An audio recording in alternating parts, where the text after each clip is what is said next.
I'm Lieutenant Colonel Rachel Chester, 41 years old, and I built my career in the U.S. Air Force from the ground up. Discipline, deployments, and a scar that tells its own story. For years, I showed up for family who never showed up for me, especially my Aunt Linda, who mocked my uniform, my choices, and eventually, the scar that saved lives. But when her own husband, a retired colonel, recognized that scar and what it meant, everything changed. Have you ever been dismissed or humiliated by people who should have been proud of you? If so, you're not alone. Before I get into what happened, let me know where you're watching from. And if you've ever had to stand your ground against family judgment, hit that like button and subscribe for more true stories about respect, service, and self-worth. What happened next might surprise you. I grew up in a working-class military family where respect and appearances mattered more than warmth. My father served 22 years in the Air Force, retiring as a master sergeant when I was 16. Our house ran on military time, military discipline, and an unspoken rule that you earned your place at the table through service and sacrifice. My mother's sister, Aunt Linda, was the exact opposite. She married into the military, but never absorbed its values. She was polished, loud, judgmental, and convinced she knew everything about what made a proper woman. While my mother quietly supported my father through deployments and reassignments, Aunt Linda turned every family gathering into a stage for her opinions. She'd arrived at my high school graduation in a white pantsuit, sunglasses perched on her head, and spent the entire ceremony commenting on other families' outfits. When I told her I was joining the Air Force at 22, following my father's footsteps, she rolled her eyes so hard I thought they might stick. "You'll regret that haircut and those boots," she said, sipping her mimosa at the celebration brunch. "Men don't like women who try to be men." My father said nothing, but his jaw tightened. I learned early that Aunt Linda's approval wasn't something you earned through achievement. It was something she dispensed based on whether you fit her narrow definition of femininity and success. Still, I showed up. Birthdays, barbecues, Thanksgiving dinners, Christmas mornings. I showed up in my dress blues when protocol allowed, in civilian clothes when it didn't. I listened to her talk about her book club, her garden, her theories on why modern women were too aggressive. I smiled through her jokes about G.I. Jane and her suggestions that I'd never find a husband if I kept playing soldier. Her husband, Colonel Raymond Moore, was a retired Army officer who'd served 30 years before hanging up his uniform. He was quiet, reserved, the kind of man who measured people in silence and spoke only when his words carried weight. At family functions, he'd sit in the corner with a beer, watching everything, saying almost nothing. I respected him from a distance, the way you respect a mountain you've never climbed. When I deployed overseas for the first time, I sent gifts home. Care packages for my younger cousins, birthday cards for my mother, even a box of cigars for Colonel Raymond that I'd picked up at a base exchange in Germany. My aunt never acknowledged the gifts, but my cousins wrote thank you notes. The imbalance was clear. I gave respect and loyalty. She gave me criticism dressed as concern. My basic military training at Lackland Air Force Base was exactly what I needed. The structure, the purpose, the clarity of expectations. You showed up, you performed, you earned your place. No one cared about your hair, or your clothes, or whether you smiled enough.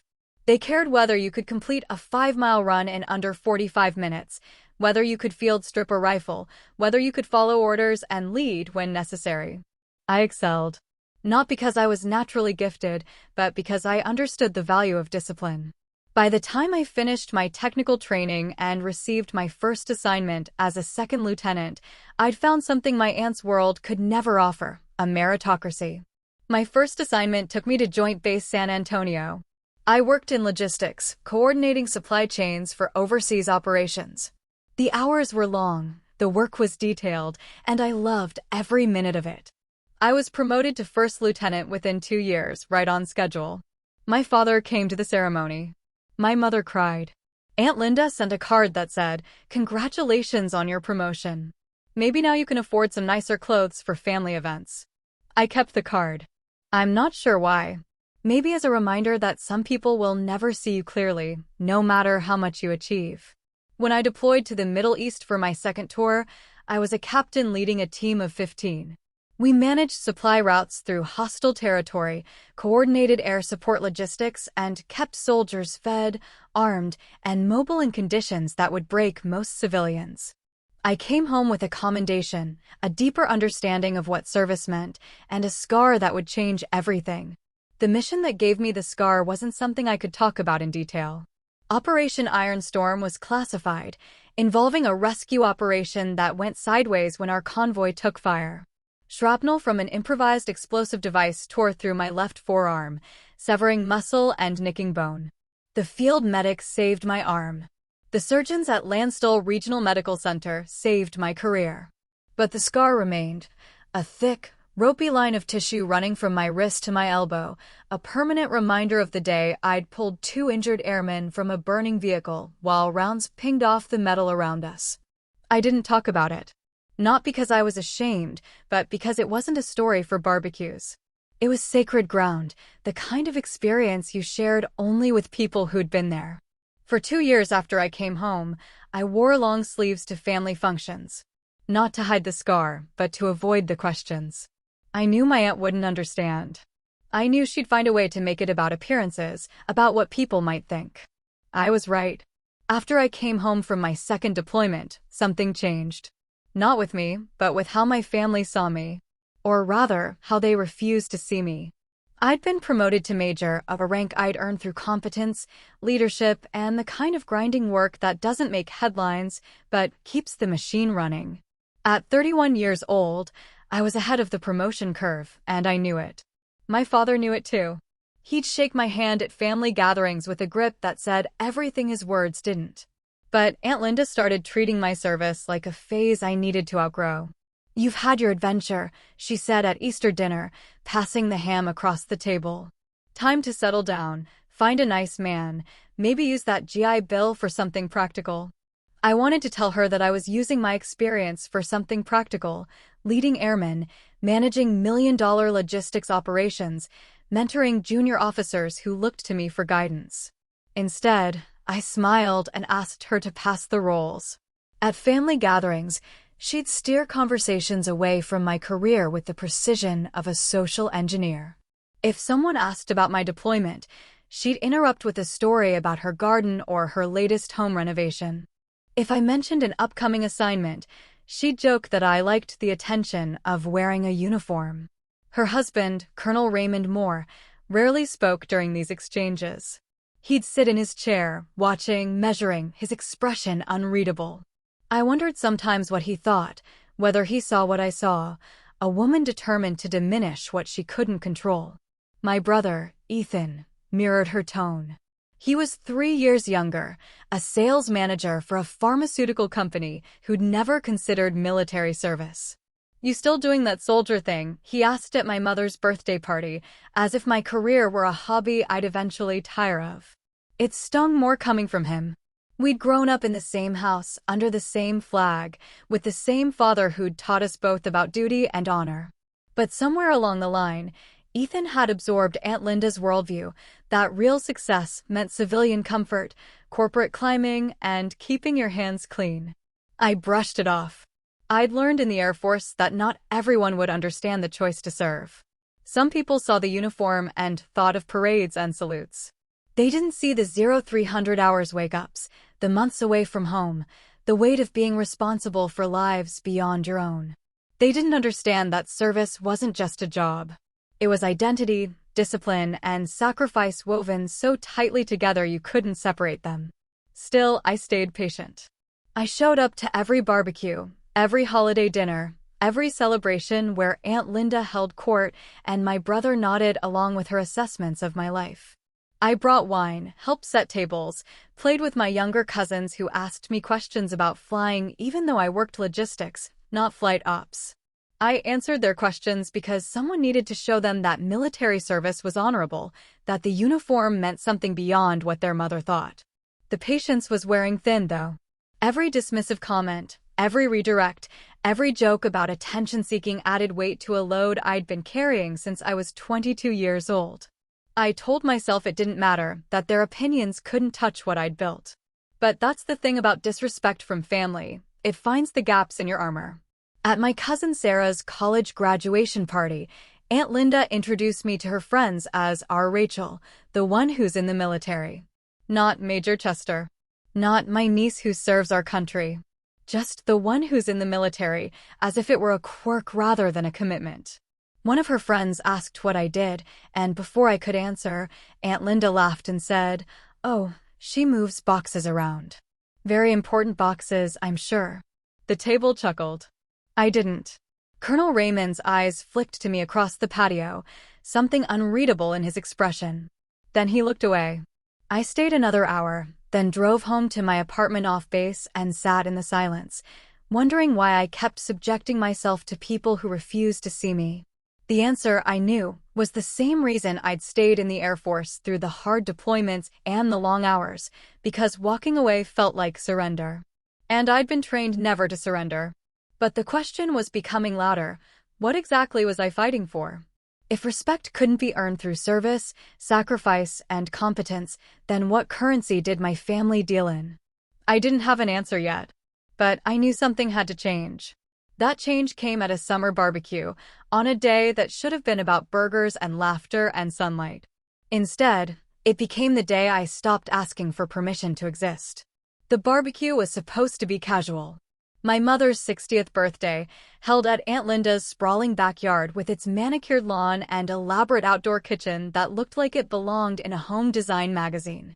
I'd driven 3 hours from base, bringing a gift and a fruit salad that I'd assembled at 05:30 that morning before PT. The weather was perfect, clear skies, low humidity, the kind of day that made you forget that just 2 months prior I'd been in a desert where the temperature hit 120 degrees by 1000 hours. I wore civilian clothes, but for the first time in years, I chose short sleeves. A simple blue cotton shirt, jeans, sneakers. Nothing dramatic. But the scar was visible, that thick, ropey line of tissue running from my wrist to my elbow, slightly darker than my skin tone, textured in a way that caught light differently. I'd made the decision that morning while getting dressed. I was tired of hiding. Tired of accommodating other people's comfort at the expense of my own truth. The scar was part of my story, part of my service. If they couldn't handle it, that was their problem. The party was already in full swing when I arrived. Aunt Linda was holding court near the grill, directing my uncle and Colonel Raymond on proper burger flipping technique. My brother was there with his girlfriend, a blonde woman in a sundress who worked in marketing. Cousins, family friends, neighbors, maybe 40 people total, scattered across the yard in clusters of conversation and laughter. I hugged my mother, gave her the gift, and grabbed a beer from the cooler. For the first hour, everything was fine. I talked with Sarah about her new job, helped my younger cousin with his college essay, chatted with a family friend about base housing policies. The scar was visible, but no one mentioned it. Then we sat down to eat. Long tables arranged under a pergola, plates loaded with food, conversation flowing easily. I was sitting between Sarah and my brother, across from Aunt Linda and Colonel Raymond. Ethan noticed first. He was reaching for the potato salad when his eyes caught on my forearm, and his expression shifted, something between surprise and discomfort. "Why don't you cover that scar?" he said, loud enough that the conversation around us dimmed. "No one wants to see that while eating." The table went quiet. Not completely silent, but that particular kind of hush where everyone's suddenly listening while pretending not to. I felt heat rise to my face, but I kept my voice level. "It's just a scar, Ethan." Aunt Linda snorted, setting down her fork with a deliberate clink. She loves the attention. Always has. A few people laughed, that uncomfortable social laughter that's more about tension relief than humor. I felt my jaw tighten. I wanted to respond, wanted to explain, wanted to tell them exactly what this scar represented. But I'd learned in the military that sometimes silence carries more weight than words. So I said nothing. I looked down at my plate, cutting my burger into smaller pieces I had no intention of eating. Then I heard a sharp intake of breath. Colonel Raymond's fork had stopped halfway to his mouth. He was staring at my arm, his expression transformed from polite dinner guest to something else entirely: recognition, maybe shock, something profound I couldn't quite name. The silence stretched. Then he spoke, his voice cutting through the ambient noise with the authority of 30 years in command. "Operation Iron Storm, ma'am?" The entire table went dead silent. I looked up, meeting his eyes. They were no longer the distant, measuring eyes of a man at a family barbecue. They were the eyes of a soldier recognizing another soldier's sacrifice. "Yes, sir," I said quietly. He stood. Everyone watched as this retired Army colonel, this man who rarely spoke more than 10 words at family gatherings, pushed back his chair and stood at attention. Then he saluted me. A slow, deliberate, textbook-perfect salute. My heart hammered in my chest. I stood automatically, returning the salute with the same precision. Aunt Linda's smirk had vanished. Her mouth was slightly open, her eyes darting between her husband and me, trying to understand what was happening. "You were there." Colonel Raymond's voice was barely above a whisper, but in the silence, everyone heard it. "Yes, sir." "The convoy extraction?" "3rd week of October." "Yes, sir." He lowered his salute, and I lowered mine. Then he did something I didn't expect. His eyes welled up. Not tears exactly, but a shine that spoke of memories too heavy to carry alone. "Then you've earned that scar 10 times over," he said, his voice rough. "And anyone who can't see that doesn't understand the first damn thing about service." No one spoke. Aunt Linda looked like she'd been slapped. My brother stared at his plate.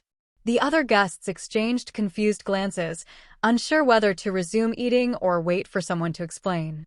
Colonel Raymond sat down slowly, his hands shaking slightly. He reached for his water glass, took a long drink, then looked at his wife. "Linda," he said quietly, "this woman pulled 2 injured airmen from a burning vehicle under enemy fire. The after-action report is still classified, but I read the commendation brief. She kept her team alive when most people would have frozen or run." Aunt Linda's face had gone pale. I didn't know." "You didn't ask," I said, my voice steady now. "You never asked."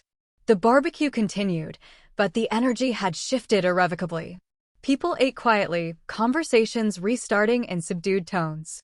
I finished my meal in silence, my appetite gone but my posture straight. When I left an hour later, Colonel Raymond walked me to my car.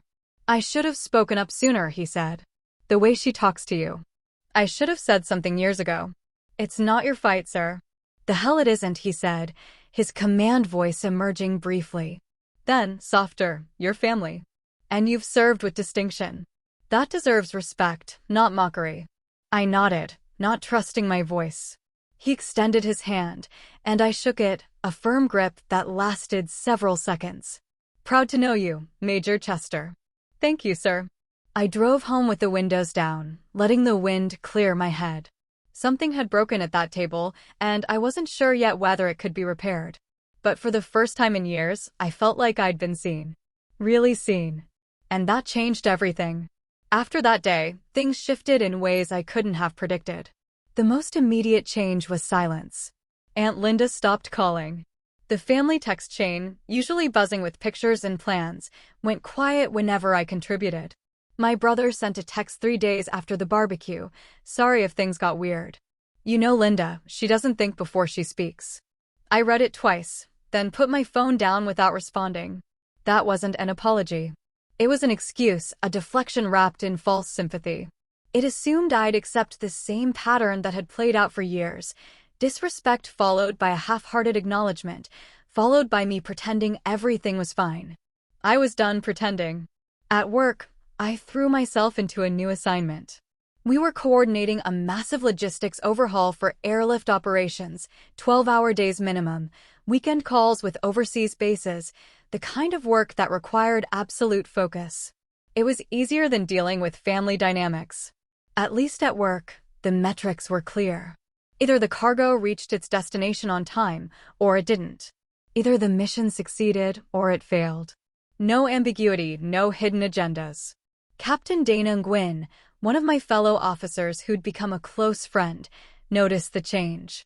We were reviewing supply manifests at 1700 hours on a Friday when she finally said something. "You've been different since you came back from leave." "What happened?" I told her. Not everything. Operation Iron Storm was still classified, but enough. The barbecue, the comments, the scar, Colonel Raymond's salute. She listened without interrupting, her expression shifting from curiosity to anger to something like recognition. "My mom's family is like that," she said when I finished. "Immigrant mentality. They think any career that doesn't involve a corner office and a six-figure salary is beneath their daughter. They wanted me to be a doctor or a lawyer. When I commissioned, my aunt told me I was wasting my potential. How do you deal with it?" "I stopped going to family events where I knew I'd have to justify my existence," she said simply. "Life's too short to spend it with people who don't respect you." I thought about that conversation for days. The idea of actively withdrawing from family felt radical, almost transgressive. We were raised to believe family was sacred, that blood ties trumped everything else. But what did those ties mean if they only bound me to people who diminished what I valued most? A week after the barbecue, Colonel Raymond called me.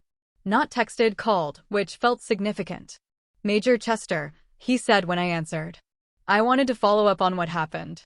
Do you have a few minutes?" "Yes, sir." "Good. I think we should talk. There's a coffee shop near Maxwell Base, common ground, neutral territory. Tomorrow at 1000 hours, if your schedule allows." I agreed.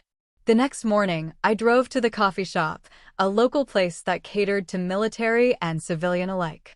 Colonel Raymond was already there, sitting at a corner table with 2 cups of black coffee. He stood when I approached, and we shook hands before sitting. "I'll get straight to it," he said. "I owe you an apology. I've watched my wife disrespect you for years, and I said nothing. That was wrong. I wasn't expecting that." "Sir, you're not responsible for—" "Yes, I am," he interrupted gently. "When you wear the uniform, you stand for something. When you take it off, those values should remain. I failed to live up to that standard." He took a sip of coffee, then continued. "I was a field commander during Iron Storm's early planning phase. I wasn't there for the convoy extraction. By then I'd rotated to a different theater, but I knew what that mission cost. We lost good people. The ones who survived carried wounds that don't always show up on medical reports." I nodded, my throat tight. "When I saw your scar, I recognized the injury pattern immediately. Shrapnel trauma, emergency field medicine. I knew what you'd been through, what you'd done. And then to hear my wife mock it." He stopped, collecting himself. "That's not who I thought I married. Or maybe it is, and I've been making excuses for too long." We sat in silence for a moment. Outside, traffic moved past the windows, normal people going about normal lives, unaware of the conversation happening inside. "She called me last night," he said finally. "Asked me to explain what happened, why I reacted that way. So I told her everything I could without violating classification protocols. The mission parameters, the casualty rates, what it means to earn a combat-related injury." "How did she take it?" "Not well," he admitted. "She doesn't have a framework for understanding military sacrifice. In her world, success is measured in social capital, appearances, control over narrative. Your career doesn't fit that framework, so she's spent years trying to diminish it. And my brother just follows her lead." "Your brother is insecure," Colonel Raymond said bluntly. "He sees your achievements and feels diminished by comparison. It's easier for him to mock your path than to examine why his own feels empty." The assessment was harsh but accurate. Ethan had always been competitive, always measuring his worth against external metrics. When those metrics made him feel inadequate, he lashed out. "I'm not sure what to do with all this," I admitted. "I spent years trying to earn their respect, and I'm starting to realize it was never about earning anything. They were never going to give it." "Then stop trying," Colonel Raymond said. "Focus on the people who already see your worth. Build your life around them. Everyone else is background noise." He finished his coffee, then pulled out his wallet and placed a challenge coin on the table between us. I recognized it immediately, a coin from his old unit, given only to soldiers who demonstrated exceptional courage. "This belonged to a friend who died in combat," he said. "I want you to have it. Not because you need validation, but because you've earned recognition from someone who understands what you've sacrificed." I picked up the coin, feeling its weight in my palm. "Thank you, sir." "One more thing," he said. "Linda asked if we could all sit down together, you, her, me, your brother, and talk through what happened. I told her that decision is entirely yours." No pressure, no expectations. Just know the offer is there if you want it. I thought about it. Part of me wanted to refuse outright, to draw a clean line and walk away. But another part, the part trained to solve problems and seek resolution, wondered if there was value in trying one more time. I need to think about it, I said. Take all the time you need. We stood, shook hands again, and he walked me to my car. As I drove back to base, I kept the challenge coin in my pocket, its weight a reminder that respect, real respect, doesn't come from family obligation or social proximity. It comes from shared values, earned trust, and recognition between people who understand sacrifice. The question was whether my family could ever understand that, and whether I owed them the chance to try. I didn't respond to Colonel Raymond's offer for 2 weeks. Instead, I focused on work. My unit was preparing for an operational readiness inspection, which meant long days reviewing procedures, conducting training exercises, and ensuring every piece of equipment met standards. The work was demanding, but it provided clarity. In the military, you always knew where you stood. Performance was measured, feedback was direct, and respect was earned through competence. By the end of the second week, I'd made a decision. I called Colonel Raymond and told him I was willing to meet once, with clear boundaries, and only if everyone involved understood that this wasn't about me defending my choices. It was about them finally listening. We met at a neutral location, a community center conference room that Colonel Raymond had reserved. My aunt, my brother, Colonel Raymond, and me. No other family members, no audience, no performance. Just the four of us and a conversation that was years overdue. Aunt Linda looked smaller than I remembered. She sat across from me, her hands folded on the table, her usual confidence visibly diminished. My brother sat next to her, fidgeting with his phone. Colonel Raymond took a chair slightly apart from the group, present but not directing.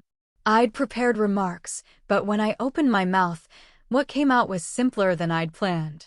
I'm here because Colonel Raymond asked me to come. But I need you both to understand something. I'm not here to justify my career or apologize for my service. If you're expecting that, we can end this meeting right now. My brother looked up from his phone. Aunt Linda met my eyes. I'm here to give you one chance to really hear me, I continued. Not to hear the version of me you've created in your heads, the attention-seeking girl playing soldier, but to hear who I actually am and what my service actually means. Silence. Then Aunt Linda spoke, her voice quieter than I'd ever heard it. Raymond told me about the mission. About what you did. He told you what he could, I corrected. The full details are classified. But yes, I served in Operation Ironstorm. I led airmen into hostile territory. I made decisions that kept people alive. And I carry the physical and mental scars from that service. I didn't know, she said. You didn't ask, I replied, echoing what I'd said at the barbecue. In 10 years of military service, you never once asked about my deployments, my responsibilities, or what I actually do. You made assumptions based on your own framework of what women should be, and you spent a decade mocking me for not fitting that framework. My brother shifted uncomfortably. We weren't trying to, yes, you were, I interrupted. Maybe not consciously, but impact matters more than intent. Every joke about attention-seeking, every comment about playing soldier, every time you changed the subject when I talked about my work, that was deliberate dismissal. And it added up. Aunt Linda's eyes were wet now. I thought I was helping. I thought if I pushed you, you'd realize you were wasting your potential on a career that didn't fit who you could be. Who did you think I could be?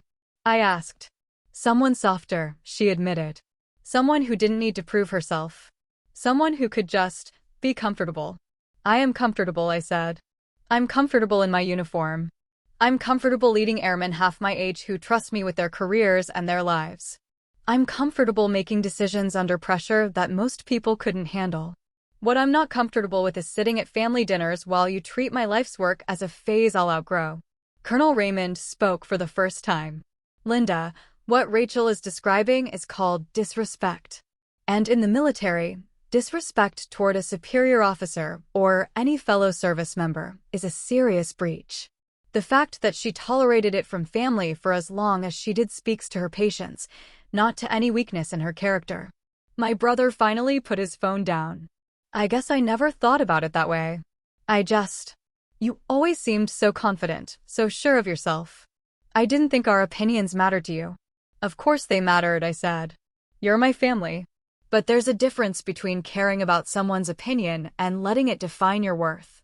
I stopped letting your opinions define me, but that doesn't mean they didn't hurt. We sat with that for a moment.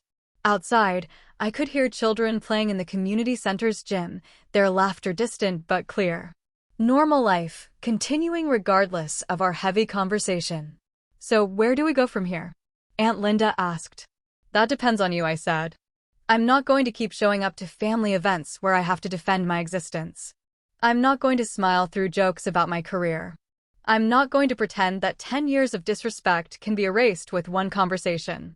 What do you need from us? My brother asked. Respect, I said simply. Real respect. Not the kind that disappears when I leave the room. Not the conditional kind that depends on me fitting your expectations. Actual respect for the path I've chosen and the person I've become. Aunt Linda nodded slowly. I can try. I don't know if I can change overnight, but I can try. That's all I'm asking, I said. But understand, if the pattern continues, I'm done. I won't keep subjecting myself to people who refuse to see me. We talked for another hour, covering ground that should have been covered years ago. It wasn't a perfect conversation. There were defensive moments, uncomfortable silences, and statements that didn't quite land right. But it was honest. When we finally stood to leave, Aunt Linda approached me hesitantly. Can I hug you? She asked. I considered it, then nodded. The hug was brief, awkward, weighted with all the years between us. But it was something. As I drove back to base, I felt lighter. Not because everything was resolved, it wasn't, but because I'd finally said what needed saying. I'd drawn boundaries, stated my terms, and put the responsibility for change where it belonged, on them, not me. 2 days later, I received orders for a new assignment. I was being promoted to lieutenant colonel and transferred to a strategic planning position at the Pentagon. The promotion would be effective in 3 months, pending completion of my current projects. I called my father first. He answered on the second ring, and when I told him the news, his voice cracked. Your mother would be so proud, he said. Then, after a pause, I'm proud too. Always have been. I called Colonel Raymond next. He congratulated me, asked about the position, then said something I didn't expect. Linda wants to host a promotion ceremony. Small gathering, just family. She wants to do it right this time. I thought about it. Tell her I'll consider it. But it needs to be about the achievement, not about her redemption narrative. Understood, he said. And Rachel? For what it's worth, you're already one of the finest officers I've known. The rank just makes it official. That night, I sat in my apartment and looked at my left arm. The scar caught the lamplight, a silvered line against my skin. I thought about all the times I'd hidden it, all the energy I'd spent managing other people's comfort. No more. The scar was mine. The career was mine. The respect I'd earned was mine. And anyone who couldn't see that clearly didn't deserve space in my life. It wasn't revenge. It was clarity. And clarity, I'd learned, was its own kind of freedom. Without me around, family dynamics changed in ways I only heard about secondhand. My cousin Sarah called me a month after the promotion announcement, her voice excited. You have to hear what happened at Sunday dinner, she said. Mom tried to steer the conversation to her usual topics, but Ethan actually pushed back. He asked her why she never talks about your achievements the way she talks about my sister's engagement. I smiled despite myself. What did she say? She got defensive at first. But then Uncle Raymond backed him up. He said something like, Linda, our niece is about to become a lieutenant colonel. That's a bigger achievement than most people accomplish in their entire careers. Maybe it's time we acknowledge that. And she just deflated. Like she realized she couldn't control the narrative anymore. Then Emma, my little sister, asked if you could come talk to her ROTC class about military careers. Mom couldn't exactly say no in front of everyone. The shift was subtle but significant. At gatherings I didn't attend, my name came up differently. My achievements became reference points, conversation topics, sources of family pride instead of sources of discomfort. Colonel Raymond sent me photos occasionally. The family at Thanksgiving, my promotion announcement printed and framed on Aunt Linda's mantle, my brother wearing an Air Force cap I'd sent him years ago that he'd never worn before. The change in Aunt Linda was slower, more hesitant. She sent a card for my birthday, the first one in 5 years that didn't include a passive-aggressive comment about my life choices. It just said, "Proud of you. Love, Aunt Linda." Small words, but they meant something. Meanwhile, I poured myself into my new responsibilities. The strategic planning position required a different skill set: long-term thinking, interagency coordination, briefing senior leaders on complex operational scenarios. I worked with colonels, generals, and civilian defense officials who'd spent decades in their fields. The work was intellectually demanding in ways that frontline logistics never was, and I loved it.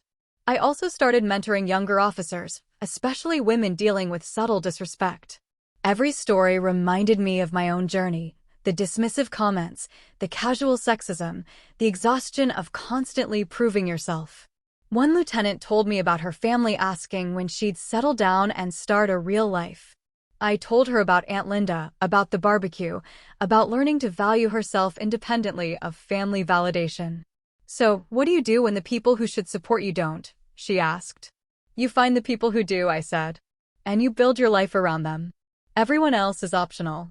The mentoring work became one of my favorite responsibilities.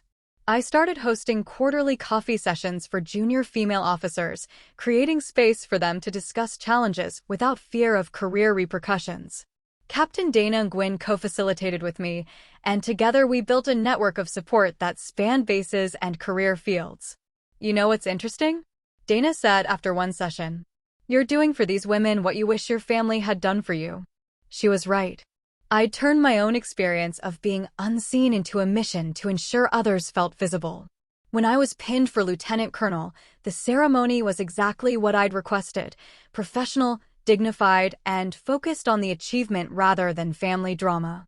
My father pinned one of my new rank insignias, and Colonel Raymond, at my request, pinned the other. Aunt Linda attended, sitting in the back row with my brother. She didn't try to take center stage. She just watched, and when I caught her eye afterward, she nodded with what looked like genuine respect. The reception was small: fellow officers, men's, and the family members who'd actually supported my career. My father gave a short speech about watching me grow from a determined child to an accomplished officer. Colonel Raymond talked about the first time he'd really seen me, not at a family gathering, but at that barbecue, when my scar told a story my family had refused to hear. When it was my turn to speak, I kept it brief. Service means different things to different people. For me, it's always meant this: showing up, doing the work, and leading with integrity even when recognition doesn't come. Especially when recognition doesn't come. Today isn't about proving anything to anyone. It's about acknowledging a milestone in a career I'm proud of, surrounded by people who've supported that career. That's all I've ever wanted. Afterward, Aunt Linda approached me carefully. "That was a beautiful ceremony," she said. "Thank you for including us." "Your family," I said simply. "Even when it's complicated. I want you to know I've been thinking a lot about what you said. About respect, about really seeing you. I'm trying." "I know," I said. And I did know. The change wasn't perfect, wasn't complete, but it was real. She was trying, and that was more than I'd had before. 2 years passed. I excelled in my position, received top evaluations, and was identified as a fast-track candidate for colonel. My personal life expanded beyond work. I dated, traveled, took up photography as a hobby. I built a life that felt full, not because it looked a certain way, but because it aligned with my values. The mentoring work grew beyond coffee sessions. I started speaking at military academies, writing articles on leadership for professional journals, and serving on panels about women in combat roles. My perspective, shaped by years of proving myself in hostile environments, both abroad and at home, resonated with audiences who'd faced similar challenges.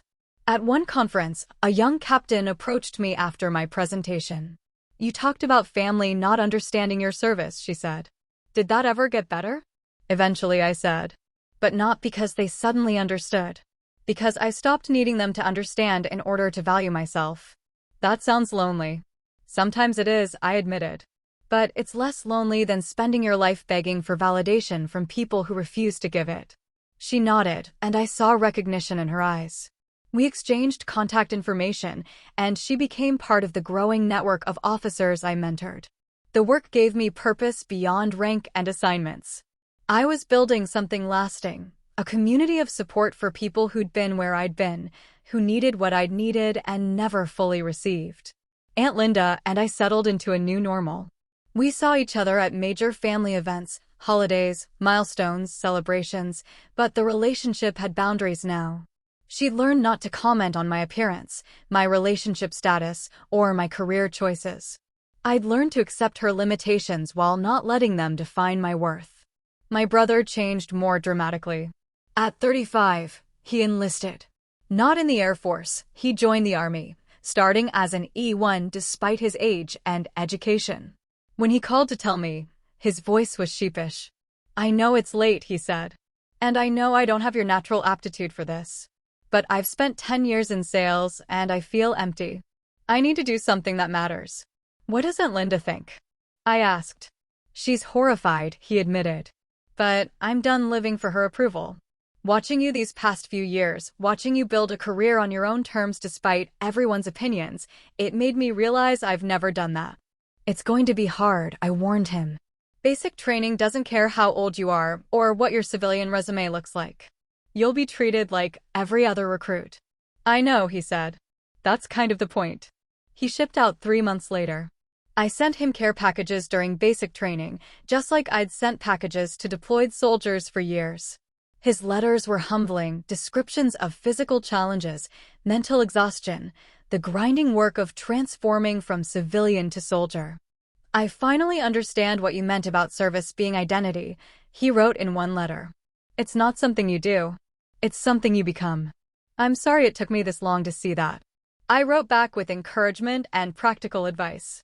The brother who'd mocked my soldier thing was learning firsthand what that thing actually meant. It didn't erase the years of dismissiveness, but it created space for a different kind of relationship. At family gatherings now, conversations shifted. Instead of Aunt Linda dominating the narrative, we talked about Ethan's training, my latest assignment, Sarah's graduate program, Emma's ROTC scholarship. The focus distributed more evenly, and with it, the power dynamics shifted. Aunt Linda still hosted events, still maintained her social persona, but she'd lost the ability to define everyone else's worth through her commentary. She could offer opinions, but they no longer carried the weight they once did. Colonel Raymond and I maintained regular contact.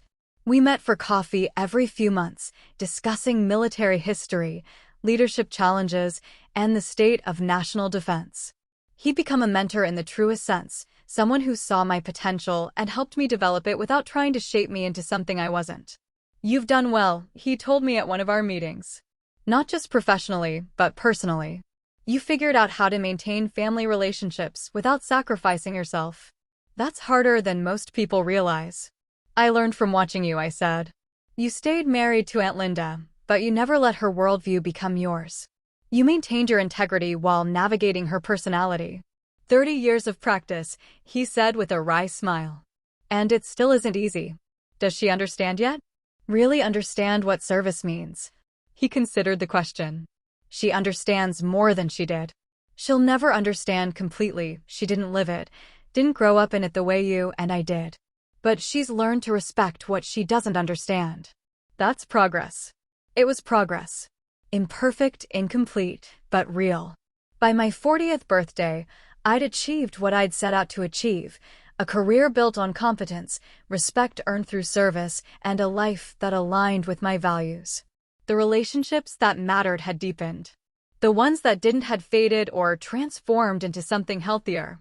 Aunt Linda sent a gift for my birthday, a shadow box she'd commissioned, containing my rank insignia from second lieutenant through lieutenant colonel, along with a photo from my first day in uniform and a handwritten note that read, "I'm learning to see you clearly.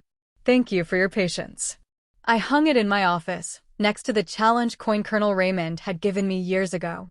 The scar on my arm had faded to a thin silver line, barely noticeable unless you knew to look for it. But I never covered it anymore. It was part of my story, part of my service, part of the person I'd become. At a mentoring session that year, a young lieutenant asked me what I'd learned from everything I'd been through. That respect isn't something you beg for or negotiate, I said.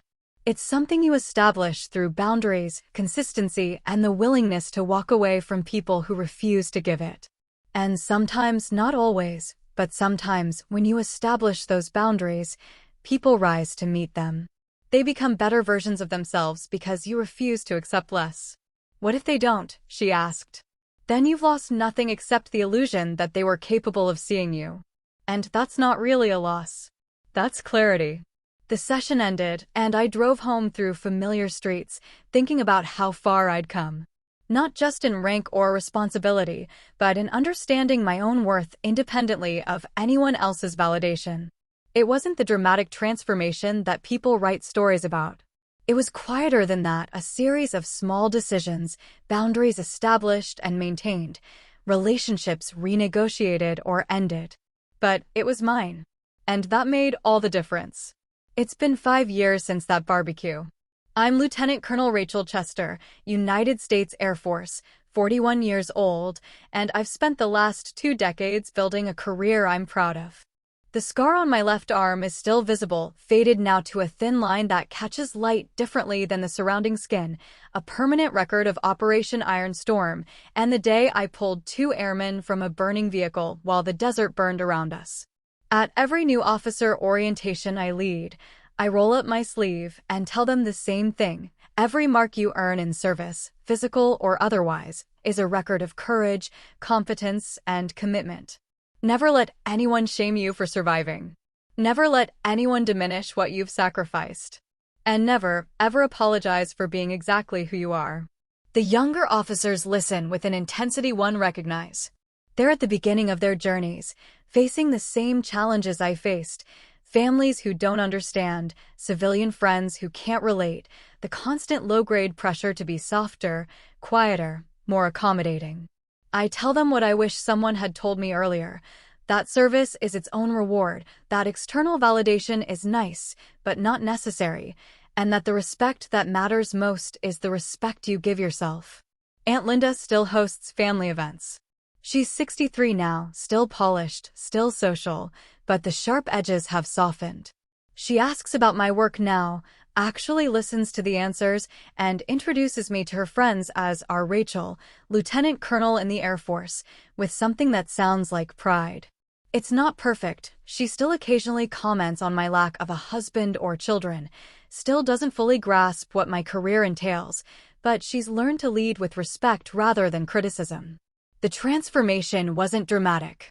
There was no tearful reconciliation scene, no moment where she suddenly understood everything I'd been trying to tell her for years.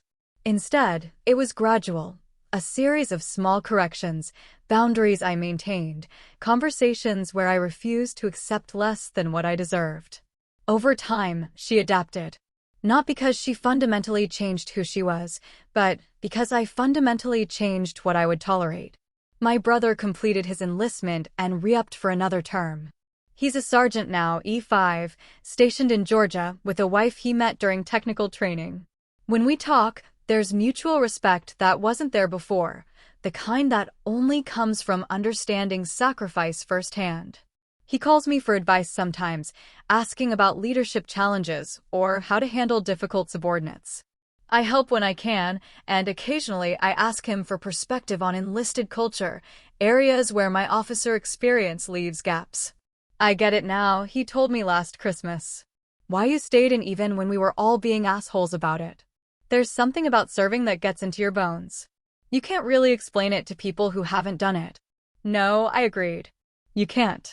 Colonel Raymond retired fully from military life, but stays active in veteran organizations. We still meet for coffee quarterly, and he's become one of my most trusted advisors. When I'm facing a difficult decision, I call him.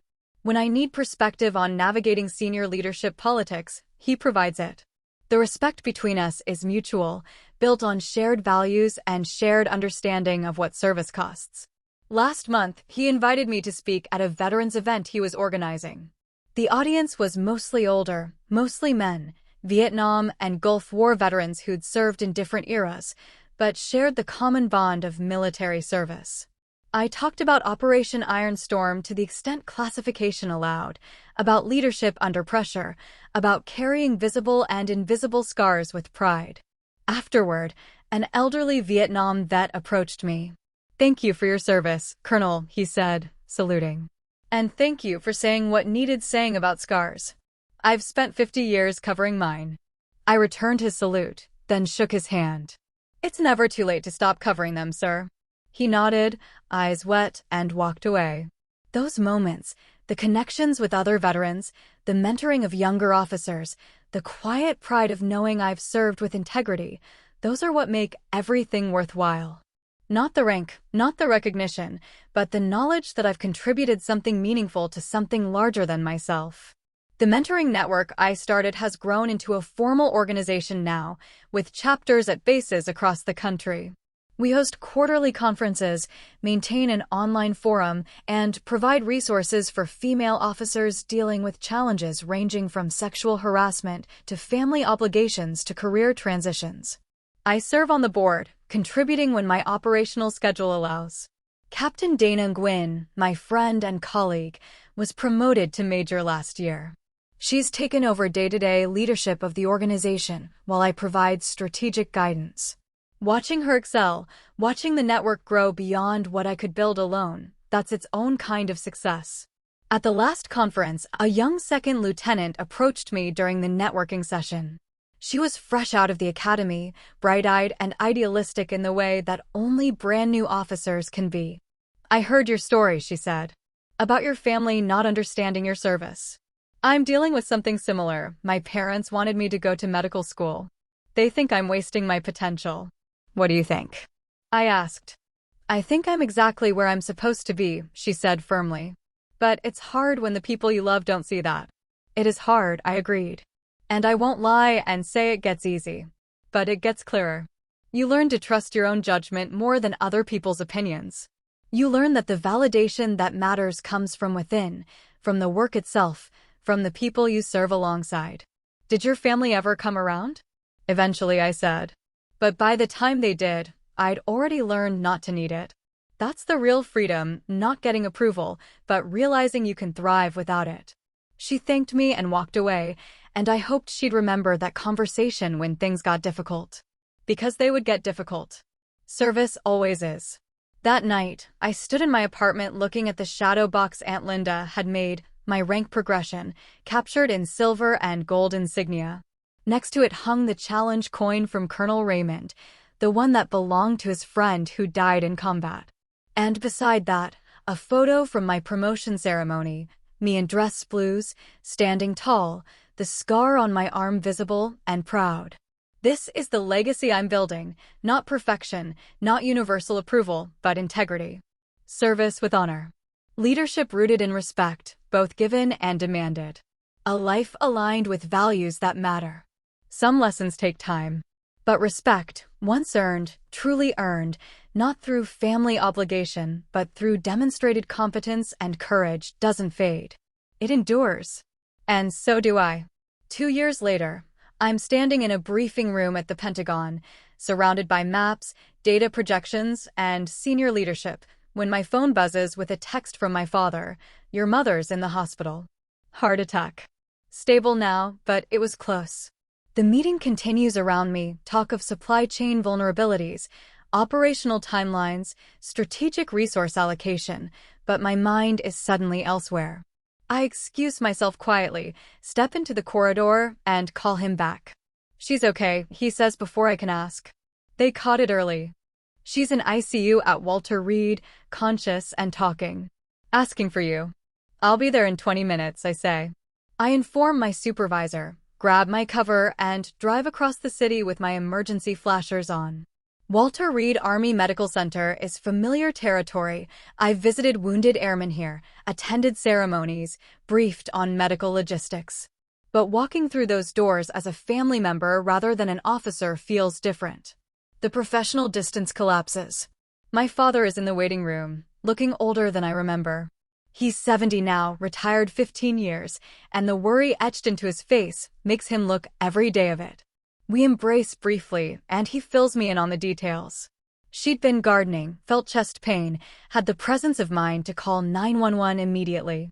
The paramedics arrived within 6 minutes.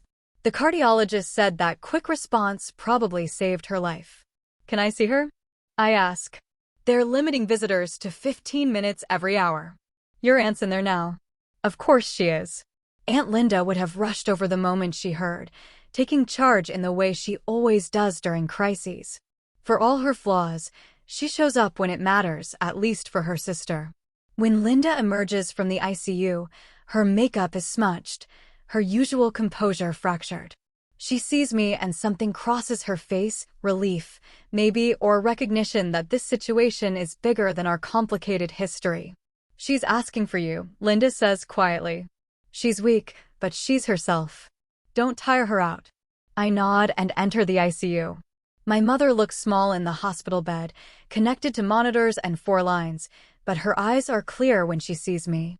I take her hand carefully, mindful of the pulse oximeter on her finger. Hi, Mom. Rachel, she says, her voice thin but steady. You didn't have to rush over. I'm fine. You had a heart attack. I'm exactly where I should be. She smiles weakly. Always so dutiful.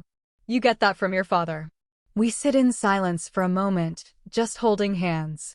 The monitors beep rhythmically, measuring heartbeats and oxygen levels, reducing life to numbers on screens. I'm proud of you, she says suddenly. I don't say it enough, but I am. You built a life on your own terms. That takes courage I never had. Mom, let me finish, she interrupts gently. I've watched you handle Linda's criticism, your brother's dismissiveness, all of it, and you never broke. You bent sometimes, but you never broke. That's strength. My throat tightens. You taught me that. You and Dad, you showed me what it means to serve with integrity. We tried, she says. But you took it further than we ever did. You made it your own. A nurse enters, checks the monitors, notes something on a chart, and gives me a look that says my time is almost up. I'll be back tomorrow, I tell my mother. And every day until you're discharged. You have work, I have leave time, I say firmly. And you're more important than any briefing. She squeezes my hand, and I leave before she can argue further.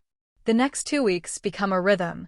Mornings at the hospital, afternoons handling work remotely from the waiting room, evenings coordinating with doctors and insurance companies. My father stays at her side during visiting hours. I handle logistics, the thing I'm best at, ensuring medications are ordered, follow-up appointments are scheduled, the house is prepared for her recovery. Aunt Linda is there constantly, oscillating between helpful and overwhelming. She brings food no one asked for, reorganizes the waiting room magazines, offers unsolicited medical opinions based on articles she's read online. But she also sits with my mother when the rest of us need breaks, advocates fiercely with nurses when pain medication is delayed, and coordinates the extended family so my father and I aren't buried in well-meaning phone calls. On the 4th day, during one of the quiet afternoon periods, Linda and I find ourselves alone in the cafeteria. We're both exhausted, running on coffee and adrenaline. Thank you for being here, she says, stirring her coffee mechanically. I know things have been complicated between us, but having you here matters to your mother. It matters to me too. She's family, I say simply. This is where I need to be. Linda nods, then looks at me directly. I've been thinking a lot these past few days. About mortality, about what we leave behind. About all the time I wasted criticizing you instead of celebrating you. I don't respond immediately. This isn't the place for another reckoning, not with my mother fighting to recover 2 floors above us. I'm not looking for absolution, Linda continues. I know I can't undo the years of dismissiveness. But watching you these past few days, the way you've taken charge, the way you balance compassion with confidence, I finally see what Raymond's been telling me all along. You're not playing at being a soldier. You are a soldier. It's as fundamental to who you are as breathing. It's taken you a long time to see that, I say, keeping my voice neutral. It has, she admits. And I'm sorry it required your mother's heart attack to make me see clearly. That's not fair to you. No, I agree. It's not. We sit in silence, drinking bad hospital coffee. Two women who've spent years misunderstanding each other, finally finding common ground in crisis. For what it's worth, Linda says quietly, "I'm proud of you too." I know I haven't said it, haven't shown it. But I am. I appreciate that, I say. And I mean it, even though the words would have meant more a decade ago. My mother is discharged after 10 days. The cardiologist prescribes medications, lifestyle changes, and cardiac rehabilitation. My father will be her primary caregiver, but I arrange for a visiting nurse for the first 2 weeks and set up a family schedule so someone checks in daily. My brother requests emergency leave and flies in from Georgia. He's gained muscle from military training, carries himself with the posture of someone who's learned discipline through structure. When he arrives at the house, he hugs me tightly. "Thanks for holding down the fort," he says. "I couldn't get here sooner. We were in the field, no communication." "I know how it works," I say. "I'm glad you're here now." We fall into an easy partnership, tag-teaming the household tasks while our father focuses on our mother. Ethan cooks, something he learned in the Army, while I handle medical coordination. In the evenings, we sit on the back porch and talk about our respective careers, swapping stories that our parents don't need to hear about: close calls and difficult commands, and the weight of responsibility. "I think about that barbecue sometimes," he says one evening. "The one where I made that comment about your scar. I was such an asshole." "You were, I agree. But you've grown." "Military will do that," he says. "Strip away all the bullshit, show you what actually matters." I spent 10 years thinking success meant sales numbers and bonuses. Now I realize that was just noise. "What matters now?" I ask. "Purpose," he says immediately. "Knowing that what you do has meaning beyond yourself." "You figured that out at 22. Took me till 35. Better late than never." He laughs, and we sit in comfortable silence, watching the sun set over the suburban neighborhood where we grew up. By the third week, my mother is strong enough to sit in the living room, receive visitors, and complain about the restrictions her cardiologist has imposed. She's not allowed to drive for 6 weeks, can't lift anything heavier than 10 pounds, must attend cardiac rehab 3 times a week. She hates all of it, which the doctors assure us is a good sign. Frustration means she's feeling better. Colonel Raymond visits, bringing flowers and his quiet, steady presence. He and my father talk in the den about old deployments, shared experiences, the specific loneliness of military life that spouses rarely understand. Watching them together, I'm reminded that service creates bonds that transcend service itself. "How are you holding up?" Raymond asks me later, finding me in the kitchen preparing dinner. "I'm fine," I say automatically, then correct myself. "Actually, I'm tired. And worried. And grateful she's alive. All of it at once." "That's normal," he says. "Crisis brings everything to the surface: gratitude, fear, unresolved tensions." "How's it been with Linda?"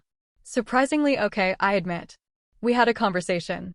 Not a complete resolution, but an acknowledgement. She's trying."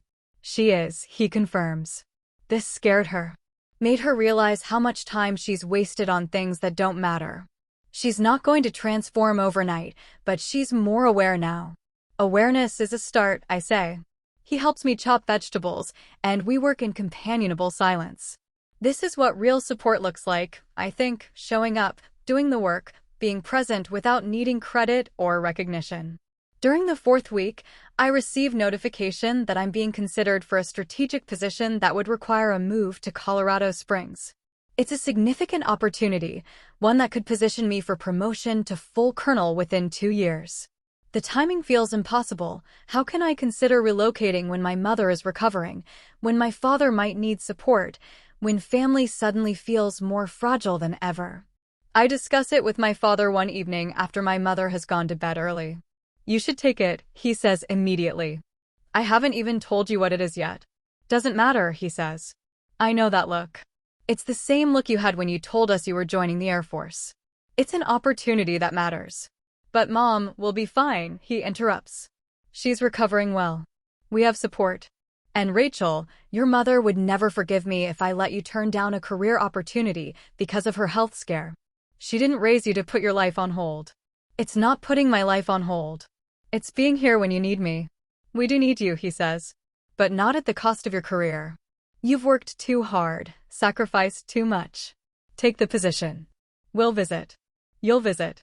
Technology exists. We'll manage. I consider his words. Part of me wants to argue, to insist that family comes first, that I should stay close during this uncertain time.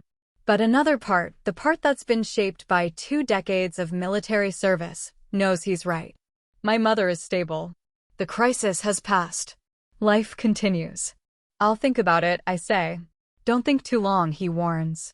The best opportunities don't wait for perfect timing.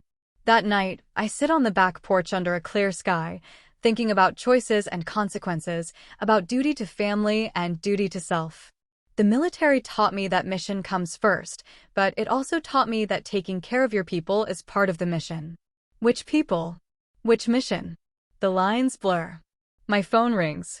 It's Captain Dana Nguyen, now Major Nguyen, calling from her new assignment in Japan. I heard about your mom, she says. How is she? I fill her in on the recovery, the family dynamics, the complicated emotions of crisis management. And how are you? She asks, cutting through my deflection. Confused, I admit. I got offered a position in Colorado Springs. Major career opportunity. But the timing feels wrong. Is your mom going to die in the next 6 months? Dana asks bluntly. No. At least, not if she follows medical advice. Then the timing is fine, Dana says. Rachel, you can't put your career on hold every time family needs you. That's a trap women fall into constantly, always available, always accommodating, always sacrificing. You've spent 20 years building a career. Don't derail it now. But what if something happens, then you'll handle it, she interrupts.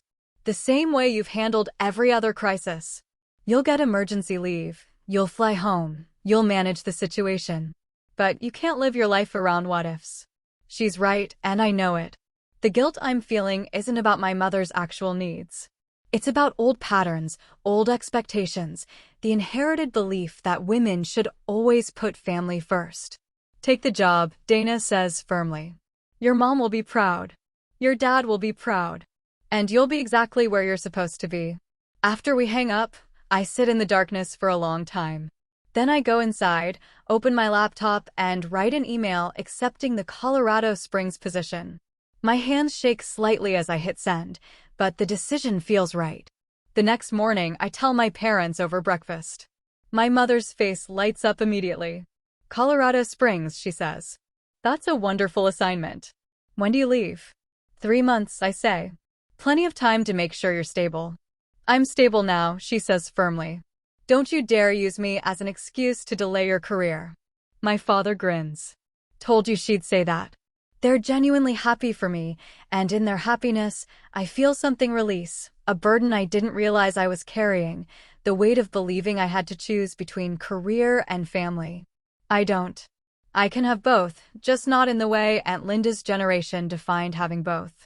Before I return to Washington, there's a small family dinner. Nothing elaborate, just my parents, Aunt Linda, Colonel Raymond, Ethan, and his wife. My mother is tired but present, seated at the head of the table in the spot she's always occupied.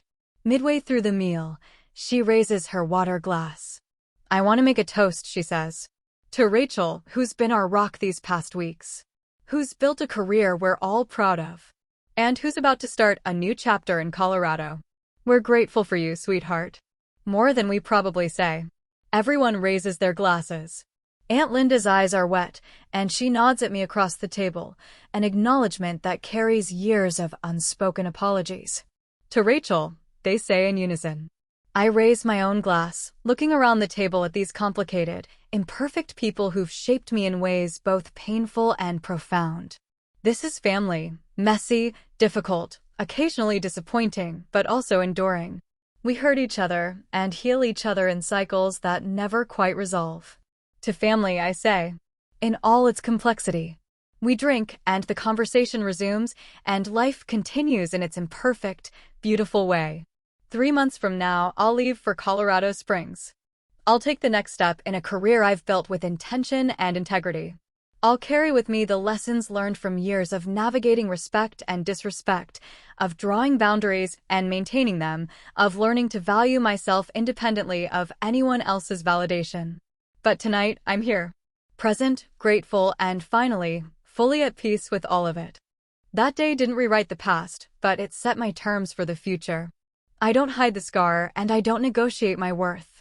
If this hit home, tap like, subscribe, and share it with someone who needs the reminder. Questions for you. Have you ever had family dismiss your work or your wounds, and how did you respond?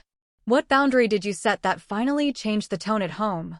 Who surprised you by standing up for you when it mattered? If you were at that barbecue, what would you have said to my aunt or to me? Do you have a scar story, visible or not, you're ready to own today?